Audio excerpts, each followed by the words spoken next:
เดินมาแล้วเดินมาแล้วแดงสวยเลยตัวนี้นะต่อดีด้วยตัวนี้เห็นไหมนี่มาแล้วเดินมาได้ไหมนะเห็นไหม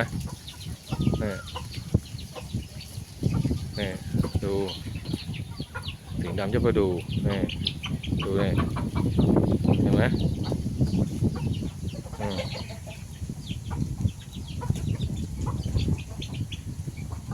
เหลือถ้ารุ่นอีกเดือนหนึ่งน่าจะจับขึ้นได้น่า10 กว่าตัวมันตื่นผมไม่ค่อยกล้าเดินเข้ามา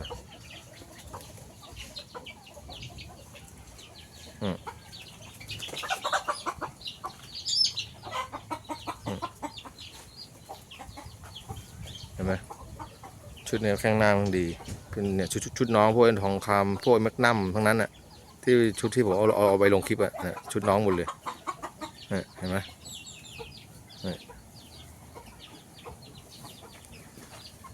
นี่แข้งหน้าดีเบอร์แข้งด้วย